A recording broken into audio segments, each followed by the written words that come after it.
Hello दोस्तों, आप सभी का श्री श्री कृष्ण इंस्टीट्यूट में स्वागत है।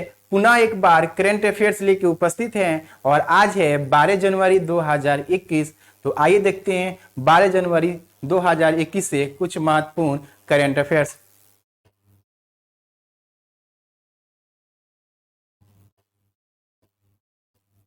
पहला प्रश्न है कि निम्न में से किसे दूसरी बार अमेरिकी संसद प्रतिनिधि सभा का स्पीकर नियुक्त किया गया है। तो अमेरिकी संसद को अमेरिकी कांग्रेस कहा जाता है, इसे अमेरिकी कांग्रेस कहा जाता है और इसकी मीटिंग जो होती है वो वाशिंगटन डीसी में होती है।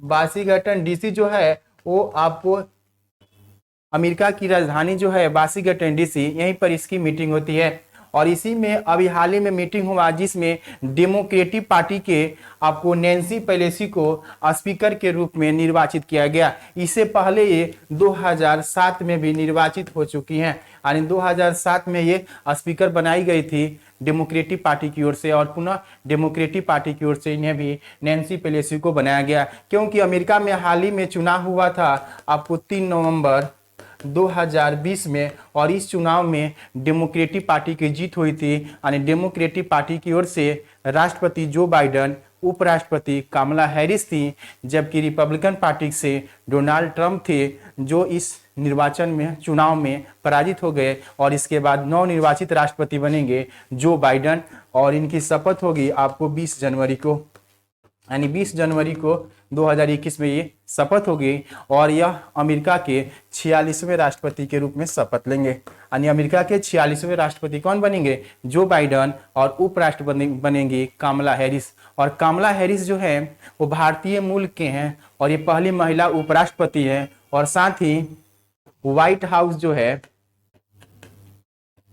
जो व्हाइट हाउस है, तो व्हाइट हाउस में प्रेस सचिव बनाई है कमला हैरिस सबरीना सिंह को। यानी कमला हैरिस जो है सबरीना सिंह को अपना प्रेस सचिव बनाई है। कहाँ के लिए? तो व्हाइट हाउस के लिए बनाई है। और सबरीना सिंह भी भारतीय मूल की हैं। कहाँ की है? भारतीय मूल के हैं। तो आइए देखते हैं यूनाइटेड स्टेट ऑफ अमेरिका के बारे में कुछ। देखिए इसकी राजधानी जो है वो वाशिंगटन डीसी है। कहाँ है? Washington DC. और वाशिंगटन डीसी से याद रखेंगे IMF या वर्ल्ड बैंक, जो वर्ल्ड बैंक है इनका हेडक्वार्टर जो है वो वाशिंगटन डीसी में ही है। कहाँ है? वाशिंगटन डीसी में। IMF मतलब international monetary fund, world bank, दोनों का हेडक्वार्टर वाशिंगटन डीसी है। याद रखेंगे वाशिंगटन डीसी में ही आपको कांग्रेस की मीटिंग चल रही थी। कांग्रेस की मीटिंग चल रही थी, यानी उसके संसद की मीटिंग चल रही थी, जहां कैपिटल बिल्डिंग जिस है उसी में मीटिंग चल रही थी। उसी दौरान आपको डोनाल्ड ट्रंप समर्थित जो लोग हैं, जनता है, वो वहां पर पहुंच गए, जिसमें पुलिस और उसके बीच क्या हुई? झड़प हुआ था, जो अभी वर्तमान में चर्चा का विषय था। तो डायरेक्ट प्रश्न पूछेगा कैपिटल बिल्डिंग कहाँ पे है? तो अमेरिका में है। और वहीं पर क्या हो रहा था? अमेरिकी कांग्रेस की मीटिंग चल रही थी। तो वहां पर ये चर्चा का विषय है, इसको याद रखेंगे। आइए देखते हैं अगला प्रश्न। अगला प्रश्न है कि भारत का पहला इंडोर स्की पार्क किस राज्य में बनाया जा रहा है? तो इंडोर स्की पार्क जो है यानी बर्फ पर स्केटिंग करने वाला पार्क बनाया जा रहा है आपको हिमाचल प्रदेश में। कहाँ बनाया जा रहा है? हिमाचल प्रदेश। यानी हिमाचल प्रदेश की राजधानी जो है वो शिमला है। यहाँ शिमला है और जयराम ठाकुर जो है यहाँ के CM है। और यहीं हाल ही में आपको पोंग डैम, जो पोंग डैम चर्चा में था, क्योंकि पोंग डैम में आपको हजारों की संख्या में मृत पक्षी पाई गई थी बर्ड फ्लू के कारण। ऐसा अनुमान लगाया गया था कि बर्ड फ्लू के कारण बहुत सी पक्षियां कहाँ हो गई? मृत पाई गई थी। किसमें? पोंग डैम में। और पोंग डैम जो है वो ब्यास नदी पर है। किस नदी पर बनाया गया है? ब्यास नदी पर बनाया गया। और ब्यास नदी का उद्गम स्थल है रोहतांग दर्रा। इसका उद्गम स्थल कहाँ है? रोहतांग दर्रा है। और रोहतांग दर्रा से याद रखेंगे अभी चर्चा में है रोहतांग दर्रा, क्योंकि 2020 में यहीं पर विश्व का सबसे लंबा सुरंग अटल सुरंग, विश्व का सबसे लंबा सुरंग जो है अटल सुरंग का उद्घाटन किया गया, शुभारंभ किया गया प्रधानमंत्री मोदी के द्वारा। तो अटल सुरंग जो है वो विश्व का सबसे लंबा सुरंग है, जो 9.02 किलोमीटर है। और किस पर्वत श्रेणी में है? तो एक पूर्वी पीर पंजाल श्रेणी में है। इसको भी याद रखेंगे, ये पीर पांचाल श्रेणी में अभी हाल ही में एग्जाम में पूछा गया था कि अटल सुरंग किस पर्वत श्रेणी का भाग है, तो पूर्वी पीर पांचाल श्रेणी का भाग है। आइए देखते हैं हिमाचल प्रदेश से कुछ और करंट अफेयर, जैसे कि नई शिक्षा नीति 2020, यानी नई शिक्षा नीति 2020 जो बनाया गया है, इसे लागू करने वाला देश का पहला राज्य कौन है? हिमाचल प्रदेश ही है। और इसके अलावा याद रखेंगे, पहली बार यहीं पर हींग की खेती भारत में शुरू की गई है, यानी हींग की खेती की शुरुआत कहाँ की गई है? तो हिमाचल प्रदेश में किया गया। और 100% एलपीजी कनेक्शन पहुंचाने वाला ये भारत का पहला राज्य कौन है? हिमाचल प्रदेश है। इसके अलावा याद रखेंगे, उत्तराखंड में आपको लाइकेन पार्क बनाया गया है, सवाल पार्क बनाया गया है, पश्चिम बंगाल में टायर पार्क बनाया गया है, उड़ीसा में फायर पार्क बनाया गया है। जो ये सब हम वर्तमान के हैं जो चर्चा में हैं अभी। तो आइए देखते हैं अगला प्रश्न। देखिए अगले प्रश्न में है कि किस राज्य में भ्रमण सारथी योजना के तहत 25 गुलाबी बसों को हरी झंडी दिखाई गई? तो ये 25 गुलाबी बस जो है ये आपको असम के जो सीएम है सर्बानंद सोनोवाल के द्वारा ये भ्रमण करने के लिए यानी घूमने के लिए 25 बसों को रवाना किया गया है। इस बस में बुजुर्ग और महिलाओं के लिए मुफ्त में ये व्यवस्था किया गया है असम सरकार के द्वारा। तो इसे याद रखेंगे, भ्रमण सारथी योजना जो शुरू किया गया है, कहाँ से शुरू किया गया? असम से शुरू किया गया। और इसको हरी झंडी दिखाई गई थी गुवाहाटी से, यानी गुवाहाटी से हरी झंडी दिखाई गई थी। और गुवाहाटी से याद रखेंगे, यहीं पर खेलो इंडिया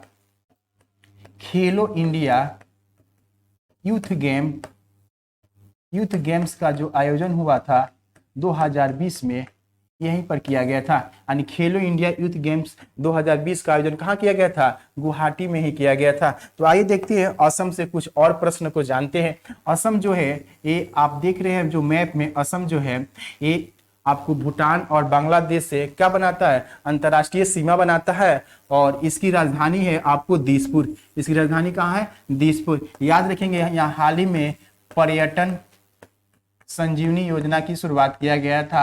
यानी पर्यटन संजीवनी योजना कहने का मतलब पर्यटन बढ़ावा देने के लिए ये शुरू किया गया था। और याद रखेंगे, उत्तर पूर्वी भारत का पहला गाय अस्पताल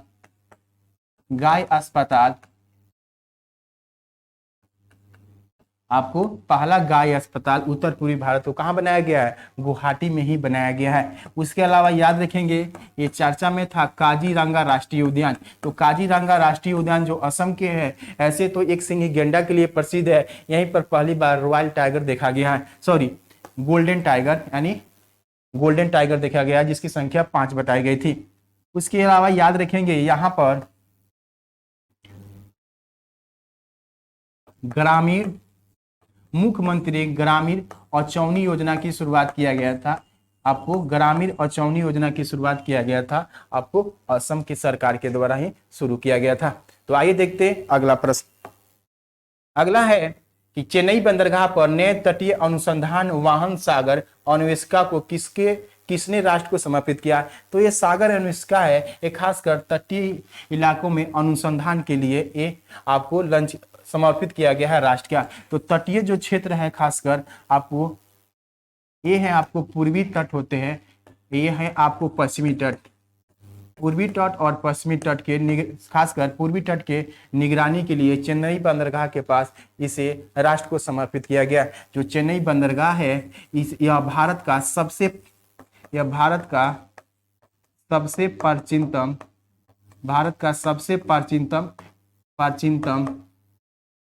प्राचीनतम एवं कृत्रिम बंदरगाह है। यानी भारत का प्राचीनतम एवं कृत्रिम बंदरगाह जो है वो है आपको चेन्नई बंदरगाह। ऐसे तमिलनाडु में चेन्नई बंदरगाह भी है, चेन्नई बंदरगाह, इसके अलावा एन्नौर बंदरगाह और तूतीकोरिन बंदरगाह, ये सब कहाँ है? तमिलनाडु राज्य में ही है। इसके अलावा याद रखेंगे, चेन्नई बंदरगाह पर निगरानी के लिए बिगरह नामक पोत को लगाया गया है। यानी बिगरह पोत कहाँ लगाया गया है? तो चेन्नई बंदरगाह के पास ही ये बिगरह पोत ही लगाया गया है। और इसका हाल ही में आपको राष्ट्र को समर्पित किए हैं डॉक्टर हर्षवर्धन। किसने समर्पित किया है? तो डॉक्टर हर्षवर्धन ने किया है। और डॉक्टर हर्षवर्धन जो हैं वो हमारे देश के स्वास्थ्य मंत्री हैं। और वैक्सीनेशन कार्यक्रम की जो शुरुआत हो रही है 16 जनवरी से, उसका नेतृत्व भी कौन कर रहे हैं? डॉक्टर हर्षवर्धन कर रहे हैं। तो आइए देखते हैं अगला प्रश्न। देखिए अगला प्रश्न है कि किस राज्य के ब्राह्मण विकास बोर्ड ने अणधुती एवं मैत्री योजना को लॉन्च किया है? तो ये ब्राह्मण विकास बोर्ड जो है ये कर्नाटक का है और खासकर ब्राह्मण लड़का या लड़की जो है उनके विवाह के अवसर पर आर्थिक मदद देने के लिए इसे शुरू किया गया है। और आप याद रखेंगे अणधुती योजना के तहत 15,000 रुपये की आर्थिक सहायता दी जाएगी और मैत्री योजना के तहत आपको 3 लाख तक का आर्थिक सहायता दिया जाएगा ब्राह्मण विकास बोर्ड के द्वारा। और ये किस राज्य में है? तो कर्नाटक में है। कहाँ है? कर्नाटक में। तो आइए कर्नाटक से कुछ प्रश्नों को जानते हैं। ये है आपको कर्नाटक राज्य है और कर्नाटक में हाल ही में आपको प्राकृतिक गैस पाइपलाइन के उद्घाटन किया गया जिसकी लंबाई 450 किलोमीटर है। यानी कर्नाटक की आपको यहाँ से देखते हैं कर्नाटक की मंगलुरु से लेकर कोची, इसका नाम ही है मंगलुरु कोची प्राकृतिक गैस पाइपलाइन का उद्घाटन और हाल ही में किया गया जिसकी लंबाई थी आपको 450 किलोमीटर। इसके अलावा याद रखेंगे आपको कर्नाटक, केरल और लक्षद्वीप ये तीनों क्षेत्र में सागर कवच अभ्यास किया गया था। खासकर नेवी और तटरक्षक बल के अपनी यहाँ सुरक्षा को लेकर यहाँ सागर कवच नामक अभियान किया गया था कर्नाटक, केरल और लक्षद्वीप के बीच में, क्योंकि इधर अरब सागर है और इधर क्या है? बंगाल की खाड़ी है। तो आइए देखते हैं कर्नाटक से कुछ और महत्वपूर्ण। कर्नाटक सरकार ने हाल ही में आपको मिट्टी और पानी की जांच करने के लिए आपको कृषि संजीवनी वैन लॉन्च किया है। यानी कहने का मतलब हुआ कृषि संजीवनी वैन लॉन्च करने का मतलब यह जो वैन है ये गांव, नगर, शहर में घूम के जाएगा और मिट्टी और पानी की क्वालिटी को जांच करने के लिए कृषि कार्य को कैसे अच्छा से किया जा सके, इसीलिए शुरू किया गया है आपको कर्नाटक के द्वारा। और याद रखेंगे RO जो ट्रेन सेवा है ये भारत में पहली बार आपको ये कर्नाटक के बंगलोर से ही शुरू किया गया था। यानी RO ट्रेन जो सेवा है ये कहाँ से शुरू किया गया था? कर्नाटक से ही शुरू किया गया था। तो आइए देखते हैं अगला प्रश्न। देखिए अगला प्रश्न है कि हाल ही में कांग्रेस के माधव सिंह सोलंकी की मृत्यु हो गई, वो किस राज्य के पूर्व मुख्यमंत्री थे? तो ये आपको गुजरात के 4 बार मुख्यमंत्री बन चुके हैं। ये कांग्रेस के हैं जिनकी हाल ही में क्या हो गए? निधन हो गई। तो ये कहाँ के थे? गुजरात के थे। कहाँ के थे?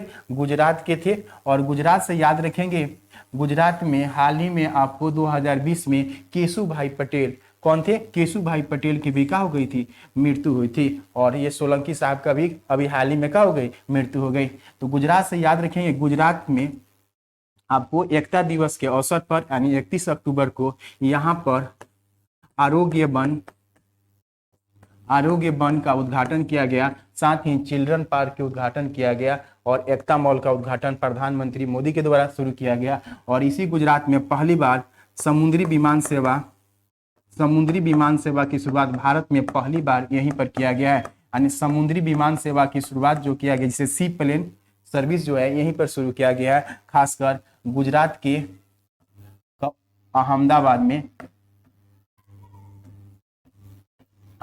में ये शुरू किया गया था। और यहीं पर पहली बार सी प्लेन शुरू किया गया। जो विश्व की सबसे ऊंची मूर्ति जो है स्टैच्यू ऑफ यूनिटी जो कहते हैं, जो हमारे सरदार वल्लभ भाई पटेल की सबसे ऊंची मूर्ति है, वहीं से अहमदाबाद और कवड़िया के बीच पहली बार यह समुद्री विमान सेवा की शुरुआत किया गया। गुजरात से याद रखेंगे बहुत ही इंपॉर्टेंट पॉइंट है क्यों डिजिटल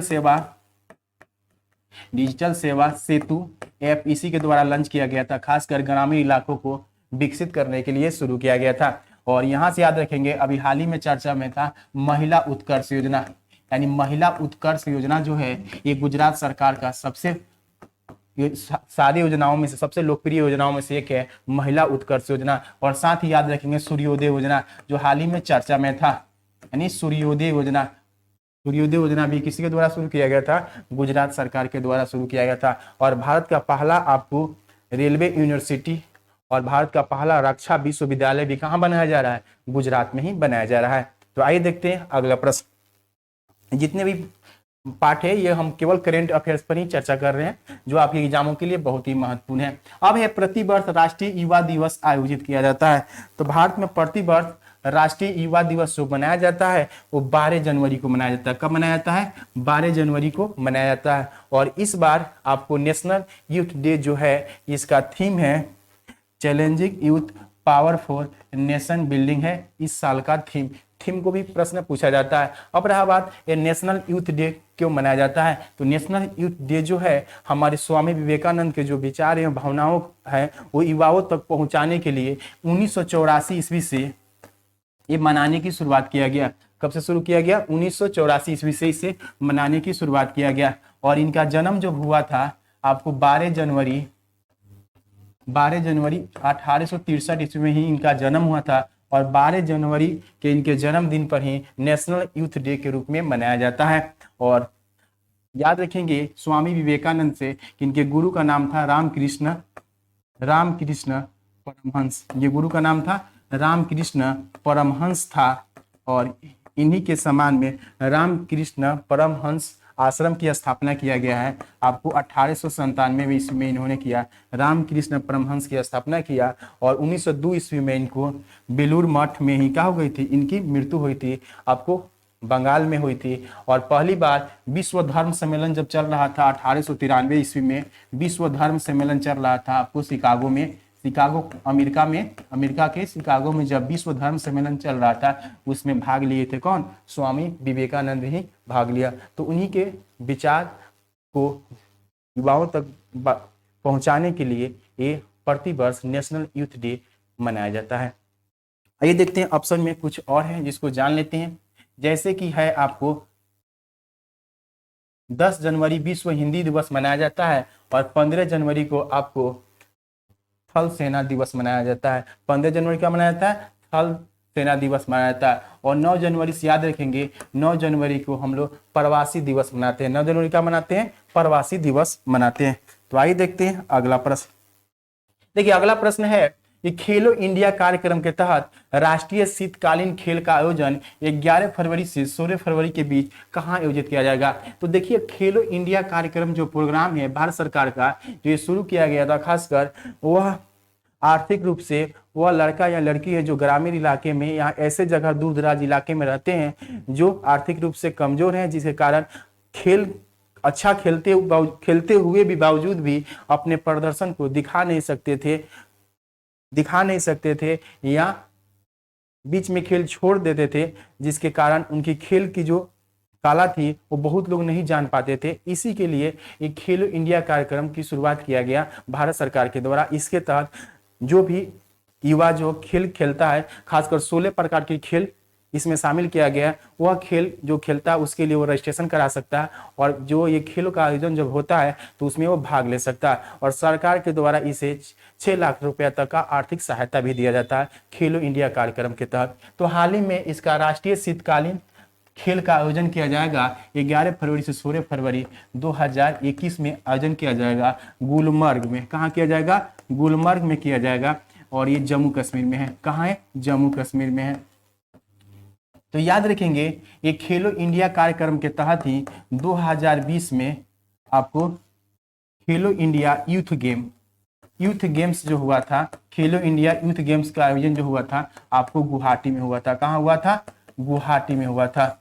और इसके साथ ही याद रखेंगे यूथ गेम्स जो होगा आपको 2021 में। कब होगा? ये 2021 में जो होगा ये पंचकुला में होगा। कहाँ होगा?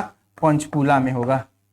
पंचकुला जो है हरियाणा में होगा। इसी के साथ याद रखेंगे 2020 में जो हुआ था खेलो इंडिया यूनिवर्सिटी गेम, यानी यूनिवर्सिटी जो गेम हुआ है, यूनिवर्सिटी गेम जो हुआ है ये हुआ है उड़ीसा में। कहाँ हुआ है? उड़ीसा में हुआ है 2020 में। यानी खेलो इंडिया यूनिवर्सिटी गेम्स का आयोजन कहाँ हुआ? उड़ीसा में। और 2021 में खेलो इंडिया यूनिवर्सिटी गेम्स का आयोजन कहाँ पर होगा? तो पुणे में होगा। कहाँ होगा? पुणे, महाराष्ट्र में किया जाएगा। इसके अलावा याद रखेंगे खेलो इंडिया के तहत ही आइसा हॉकी टूर्नामेंट का आयोजन अभी चल रहा है। आइसा हॉकी टूर्नामेंट का आयोजन चल रहा है कहाँ? कारगिल में। कारगिल जो है वो लद्दाख का एक जिला है। कारगिल क्या है? एक लद्दाख का जिला है, क्योंकि लद्दाख और जम्मू कश्मीर दोनों केंद्र शासित प्रदेश था और 31 अक्टूबर 2019 को ये अलग अलग केंद्र शासित प्रदेश बन गया। राज्य से टूट के क्या बन गया, आपको केंद्र शासित प्रदेश बन गया। वर्तमान लद्दाख में 2 ही जिला है, लेह और कारगिल। यहीं पर आईसा हॉकी टूर्नामेंट का आयोजन किया जा रहा है। और लद्दाख के जो आपके उपराज्यपाल हैं आर.के. माथुर हैं। कौन है, आर.के. माथुर हैं। और लद्दाख की राजधानी है लेह। और जम्मू कश्मीर के जो उपराज्यपाल हैं मनोज सिन्हा है। कौन है, मनोज सिन्हा। तो ये है आपको जम्मू कश्मीर। आप देख रहे हैं नक्शे में, अब इसे अलग कर दिया गया है। लद्दाख अलग क्षेत्र हो गया है और जम्मू कश्मीर अलग हो गया है। तो आइए देखते हैं अगला प्रश्न। तो ये अगला प्रश्न है कि हाल ही में किस राज्य ने सरकारी कार्यालयों को ग्रीन टैग प्रदान करने की घोषणा किया है। तो ग्रीन टैग देगा आपने सरकारी जितने भी कार्यालय है उसे, ये केरल सरकार ने घोषणा किया है। कौन घोषणा किया है, केरल सरकार। तो याद रखें केरल जो है एक राज्य है, केरल जो भारत के सर्वाधिक साक्षरता वाला राज्य है। और साथ ही केरल से याद रखेंगे अपनी शिक्षा को पूर्णतः डिजिटल बनाने वाला, अपनी शिक्षा को पूर्णतः डिजिटल बनाने वाला ये देश का पहला राज्य है। क्या है, पहला राज्य है। और उसके अलावा याद रखेंगे महिला व्यापारिक केंद्र किसके द्वारा खोला गया था, तो केरल के द्वारा खोला गया था। याद रखिए केरल से एमएसपी, अभी वर्तमान में एमएसपी बहुत चर्चा पे है, यानी मिनिमम सपोर्ट प्राइस लागू करने वाला ये देश का पहला राज्य है। एमएसपी लागू करने वाला ये देश का पहला राज्य कौन है, केरल है। और याद रखेंगे केरल से अगला, केरल की जो सीएम है पिनेरी विजयन के द्वारा हाल ही में आपको यहाँ पर सागर कवच नामक अभियान किया गया था, जिसमें तटरक्षक बल और आपको कोस्ट गार्ड ने शामिल किया था। और इसके अलावा याद रखेंगे सर्वाधिक लिंगा अनुपात वाला देश का ये भी का है, पहला राज्य है। कौन, आपको केरल है। तो ये है करंट का पार्ट जिसको आपको याद रखना है। आइए देखते हैं अगला प्रश्न। देखिए अगले प्रश्न में है कि देश का पहला फायर पार्क का उद्घाटन किस राज्य में किया गया। फायर पार्क कहने का मतलब खासकर लोगों को इस पार्क के द्वारा लोगों को जागरूक किया जाएगा कि कैसे आग से बचा जाए। और इसी के लिए शुरू किया गया है उड़ीसा सरकार के द्वारा। किसे शुरू किया गया है, उड़ीसा सरकार के द्वारा इसे शुरू किया गया। और उड़ीसा के सीएम जो है नवीन पटनायक। कौन है, नवीन पटनायक। और गणेशी लाल जो यहाँ के गवर्नर है। तो इनके द्वारा बरहमपुर में इसका उद्घाटन किया गया, बरहमपुर में इसे उद्घाटन किया गया। उड़ीसा से याद रखेंगे कोविड-19 में जो योद्धा जो थे काम कर रहे थे, जो शहीद हुए थे, उसके लिए स्मारक बनाने की इन्होंने घोषणा किया। और साथ ही 2023 में आपको विश्व हॉकी वर्ल्ड कप जो होगा वो कहाँ होगा, उड़ीसा में ही आयोजित किया जाएगा। और विश्व का सबसे बड़ा हॉकी स्टेडियम बनाने की घोषणा किया गया है। कहाँ पे, आपको उड़ीसा में। और विश्व का सबसे बड़ा हॉकी स्टेडियम कहाँ बनाया जाएगा, तो उड़ीसा में ही बनाया जाएगा। और भी याद रखेंगे उड़ीसा से यहाँ पर हाल ही में मोह विद्युत पोर्टल लॉन्च किया गया था, यानी मोह विद्युत पोर्टल लॉन्च किया गया था। इस पोर्टल के माध्यम से आपको बिजली संबंधित सारी काम कर सकते हैं, पैसा जमा करना, निकालना, निकासी करना, ये सारा काम कर सकते हैं। किससे, मोह विद्युत पोर्टल से ये कर सकते हैं। बलिराम योजना, आपको कलिया योजना भी कहाँ की है, उड़ीसा की सब महत्वपूर्ण योजनाएं थी जो इसके द्वारा ये शुरू किया गया था। याद रखेंगे उत्तराखंड में आपको लाइकेन पार्क पुजदे, सहवाल पार्क पुजदे, फिरूल से पहली बार बिजली बनाने की परियोजना कहां पर शुरू की गई, उत्तराखंड में ही शुरू की गई है। और पश्चिम बंगाल से याद रखेंगे यहां पर टायर पार्क की स्थापना किया गया। और साथ ही कृषक बंधु योजना की शुरुआत किया गया था किसानों को सहायता पहुंचाने के लिए। और साथ ही सबसे महत्वपूर्ण योजना है पथश्री योजना। पथश्री योजना भी यहीं पर शुरू किया गया था, सड़कों की मरम्मत करने के लिए पश्चिम बंगाल में शुरू किया गया था। और केरल में आपको अभी बताए थे कि यहाँ पर साइंस पार्क स्थापित किया गया है यहीं पर। और यहीं पर पहली बार स्वास्थ्य से संबंधित एम्बुलेंस सेवा की शुरुआत, यहाँ समुद्री एम्बुलेंस सेवा की शुरुआत किया गया था स्वास्थ्य से संबंधित। जबकि ऐसे एक समुद्री विमान सेवा की शुरुआत किया गया था अहमदाबाद से कवड़िया के बीच, आपको राष्ट्रीय एकता दिवस के अवसर पर शुरू किया गया था। तो ये कुछ महत्वपूर्ण करेंट अफेयर्स था जिस पर हमने चर्चा किया, क्योंकि आज स्टैटिक जीके का क्लास आपको इसमें नहीं जोड़े हैं स्टैटिक जीके का। तो नेक्स्ट वीडियो जब आएगा तो उसमें स्टैटिक जीके का भी जोड़ के लेके आएंगे। तो मिलते हैं नेक्स्ट वीडियो के साथ। Thank you.